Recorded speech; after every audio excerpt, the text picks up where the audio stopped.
안녕하세요. 주식 분석하는 남자입니다. 9월 8일 국내 코스피 코스닥 주식시장 마감 분석해드리겠습니다. 금일은 삼성전자 효과로 코스피 2400선을 일단 타이틀로 첫 번째 뽑아봤습니다. 어제였죠. 미국 버라이즌과의 8조 원 규모의 5G 네트워크 장비 계약 소식에 삼성전자 어제 강했었는데요. 오늘은 또 퀄컴의 5G 칩 생산 위탁 소식, 결국 파운드리죠. 파운드리 소식이 나오면서 이틀째 강세 모습을 나타났습니다. 코스피 지수는 사실 삼성전자가 거의 견인을 했다고 보시면 되겠고요. 삼성전자가 아니었으면은 코스피 지수는 좀 오르기 힘들지 않았나 그런 생각이 듭니다. 결국에는 글로벌 기업으로부터 이틀 연속 수주 그리고 생산 위탁 소식, 파운드리 관련 소식이 삼성전자의 매출과 이익 성장 기대감을 자극하면서 외국인의 순매수가 이어지면서 전기전자 업종, 거래소 전체는 매도가 나왔지만 전기전자 업종에 순매수가 나오면서 지수를 견인했다고 보시면 되겠습니다. 코스닥은 880선을 장중에 노크했습니다. 근데 단타 극성으로 결국 하락 마감했는데요. 잠깐 볼까요? 일단 거래소는 오늘 2400선 회복했죠. 파란 음봉 도치로 끝났지만 5일선 타고 올라가는 모습, 아주 차트가 상당히 위로 올라갈 수 있는 전고점 2458선을 충분히 넘어갈 수 있는 그런 모습을 그리고 있습니다. 수급도 외국인이 삼성전자를 샀다는 것은 상당히 긍정적으로 좀 보시면 되지 않을까 그렇게 생각이 되고 있습니다. 코스닥 어떻습니까? 아침 한때 880선 넘어서 시작했고요. 오전 한때 880선을 지키는 듯 했으나 오후 3시 들어서면서 쭉쭉쭉 밀리는 모습 보였습니다. 통신장비, 뉴딜 관련 종목들 우르르 차익 실현 물량에 하락 마감했다고 보시면 되겠습니다. 뉴딜 종목이 반락했고요. 코로나 치료제가 상승하는 그런 모습 보였습니다. 뉴딜 정책 관련주는 변동성 주의가 필요하다고 타이틀을 걸었는데 잠깐 살펴볼게요. 오늘 제가 HTS에서 매번 보여드리다가 캡처를 떴습니다. 이게 좀 더 잘 보이실 것 같고요. 일단은 대형주 200쪽이죠. 삼성전자가 무려 거의 4% 가까이 전자가 시가총액 1위 200 거의 300조 가까이 되는 기업이 이 정도 올랐으면 국내 증시에서는 폭등했다 이렇게 표현을 해도 될 것 같습니다. 어제 5G 버라이즌 계약보다 더 많이 오르는 모습 보였고요. 파운드리는 제가 제 이전 영상을 보시면 아시겠지만 TSMC가 전 세계적으로 사실 장악률은 높지만 삼성전자에 대한 삼성전자가 이재용 부회장이 그 비메모리 즉 시스템 반도체 쪽에 대한 투자 그 관련 그리고 종목들 국내 IT 분명히 수혜를 받을 것이라고 며칠 전에 영상을 올린 것이 있는데 한번 봐보시면 좋을 것 같습니다. 아직 안 보신 분은 어쨌든 대형주는 보시다시피 셀트리온, 삼성 SDI, LG생활건강 일부 종목이 오르긴 했지만 전반적으로 파란색이 더 많았고요. 전기전자 업종이 삼성전자로 LG전자, 삼성전기, LG이노텍 좀 강했다고 보시면 되겠습니다. 코스닥 관련된 반도체 종목들, 소재, 비메모리 업종들 보시면은 빨간색이 많았고 개중에 강한 종목들이 꽤 많았습니다. 하나마이크론, FSD, SFA, SFA 반도체, 삼성전자의 관련 장비 업종, 소재 업종이 강했다고 보시면 되겠고요. 즉 코스닥 IT 섹터가 삼성전자 효과로 같이 강세의 모습을 보였다고 보시면 되겠습니다. 자, 뉴딜 빅지수, 빅지수죠. 배터리, 바이오, 게임, 인터넷 이렇게 소팅을 해놨는데 오늘 인터넷 쪽에서는 NHN 한국사이버결제를 제외해서 전부 하락했고요. 게임주 전부 하락했고 바이오는 일부 종목이 하락을 했지만 전반적으로 그래도 괜찮은 모습이었습니다. 셀트리온이 무려 4% 이상. 셀트리온이 사실 백신에 대해서 호조 누수가 나왔기 때문에 셀트리온이 상대적으로 강했다고 보이고요. 배터리 쪽도 전반적으로 약세 모습을 그렸습니다. 5G 어떻습니까? 아침 한때 사실 여기서 시세를 실시간으로 보여줄 수는 없지만 종가상으로 봤을 때는 오전 한때 상승폭이 상당했는데 거의 장중 10% 내외로 변동성이 있었고요. 오전 한때 전부 거의 상승하던 종목들이 다 반락세로 기간 물량, 개인 물량이 나왔던 것 같습니다. 전기차, 수소, 풍력, 그린 뉴딜 쪽이라고 보시면 되겠는데 역시 일부 기업, 동아기업 같은 경우는 제가 좀 상당히 좋게 보는 기업인데 사실 그린 뉴딜 이번에 지수에 편입된 종목은 아니지만 이런 종목도 눈여겨볼 필요 있다고 말씀 한번 드린 적은 있습니다. LNF를 빼고서는 전부 하락했다고 좀 보시면 되겠습니다. 다시 제목으로 돌아가겠습니다. 이러기 전에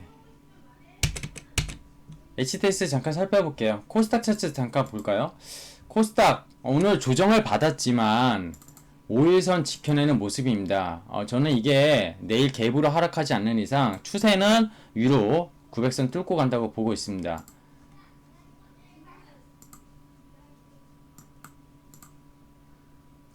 그리고 코로나19 혈장 치료제 관련해서 녹십자 등이 14% 올랐고 유니온제약이 상한가로 갔고요.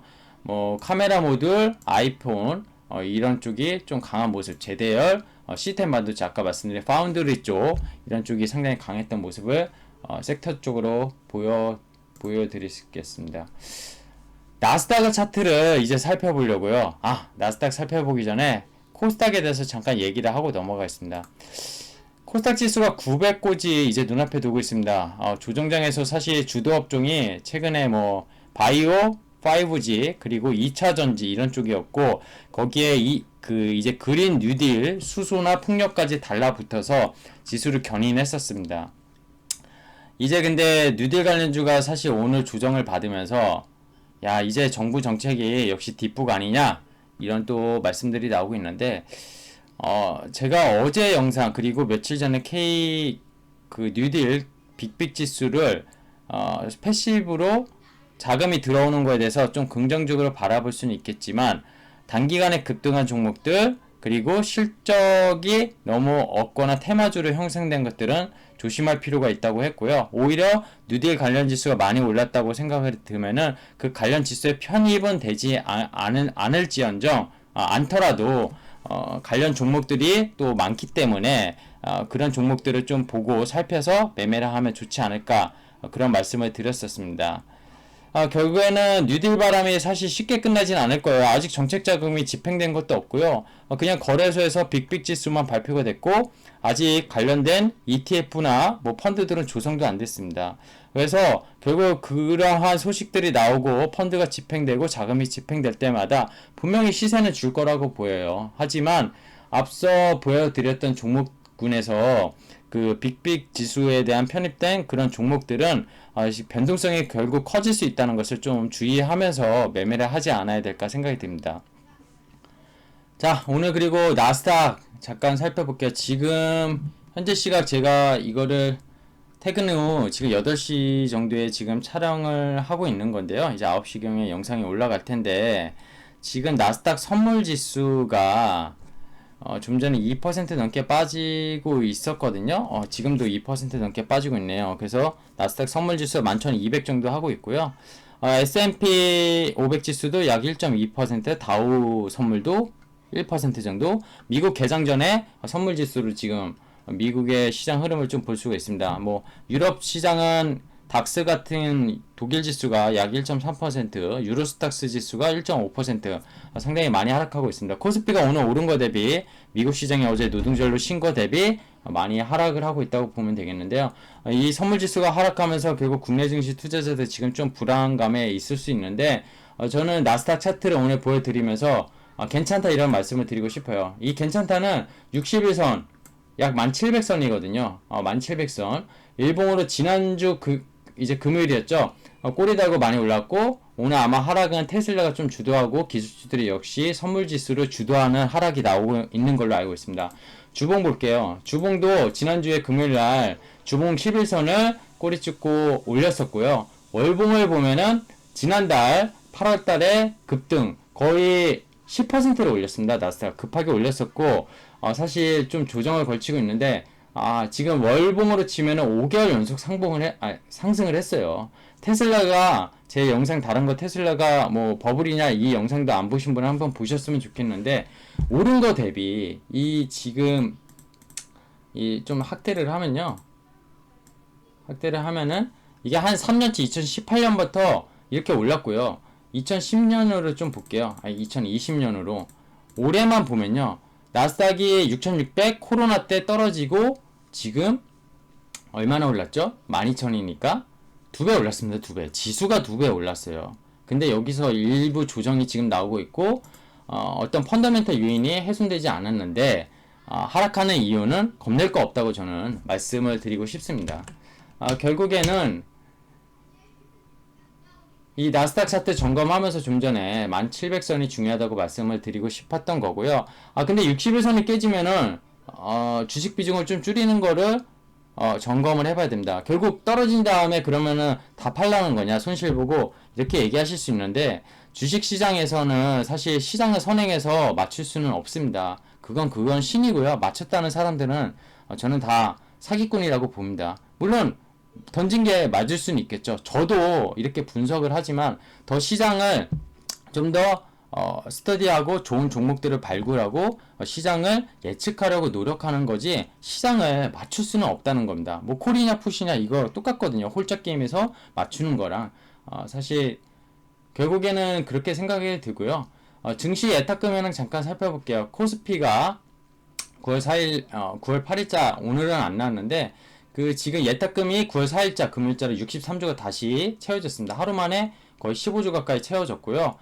이거는 물론 이제 카카오 게임즈 청약 자금이 다시 되돌아오면서 예탁금에서 빠져나가지 않았기 때문에 일시적으로 이렇게 보이는 거긴 합니다. 그래서 쭉 빠졌다가 이제 그 더 올라가는 모습인데 아마 이제 9월 말에 이제 10월 초죠. 10월 초에 빅히트 엔터테인먼트에 대해서 또 청약 자금이 또 아마 일부 여기서 활용이 될 거고 이 예탁금이 전부 주식을 사는 건 아니지만 분명히 좋은 소식임은 분명하다 저는 말씀드리고 싶어요. 예탁금이 줄어들면은 사실 증시가 이렇게 오르는 거에 대해서 좀 가열이다. 그리고 신용 물량은 계속 늘고 있기 때문에 주의를 해야 된다고 생각이 들지만 지금은 그런 상황은 여전히 아니다. 이렇게 말씀드리고 싶고요. 오늘 시장 수급 상황 마지막으로 좀 살펴볼게요.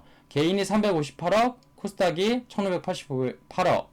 오늘도 양시장을 개인이 주도했고요. 외국인이 지금 거래소는 337억 판 걸로 나오지만 전기전자 업종은 삼성전자를 많이 샀습니다. 그래서 전반적으로 다른 종목을 매도하고 삼성전자를 샀다 이렇게 보시면 될 것 같아요. 외국인은 보통 지수에 대한 패시브로 그 자금을 쏘기 때문에 외국인의 동향은 패시브 그리고 요새 개인은 그 종목주 종목 기간이 예전에 그런 플레이였다면 지금 개인이 시장에서 점유율이 거의 70% 이상을 차지하기 때문에 개인의 수급이 상당히 중요한데 개인이 단타를 많이 치면서 오늘 뉴딜 정책 관련주들 즉 개인 큰손들은 먼저 선침해를 했었을 거고요. 그런 큰손들이 오늘 오전 한때 강했던 오늘 상당히 강했던 종목들을 많이 때리지 않았나 생각이 듭니다. 코스닥 지수 오늘 거래대금 19조 6천억이었습니다. 거래대금 20조 가까이 한 시장이 거래소보다 많은 거래대금을 터지고 있다는 건 여전히 유동성이 활발하다. 하지만 개인들의 단타가 너무 극성맞고 사실 이 코스닥 시장에서도 결국 큰손들의 힘이 많이 작용하고 있는 것 같습니다. 그래서 최근에 진입한 주린 리드 개투들은 급등한 종목들은 분명히 주의를 할 필요가 있다. 이런 말씀을 드리고 싶습니다. 오늘 나스닥 선물 지금 하락하고 있지만 내일 오전장 우리 자고 일어났을 때 저는 플러스까지는 아니더라도 60일선은 깨지 않을 거라고 생각하고 있고요. 60일선이 깨지면은 거기에 대한 AS는 다시 따로 해드리도록 하겠습니다. 하지만 저의 바람사항은 아니고요. 저는 뭐 펀더멘탈 훼손이 아닌 지금 시장에서 겁낼 거 없다 이런 말씀을 마지막으로 드리겠습니다. 주식 분석하는 남자였고요. 좋아요, 구독 버튼 아직도 안 누르신 분이 있다면은 저희 콘텐츠 제작에 많은 힘이 되오니 꼭 구독 부탁드리겠습니다. 알람 설정과 댓글도 남겨주시면 많은 힘이 됩니다. 감사합니다.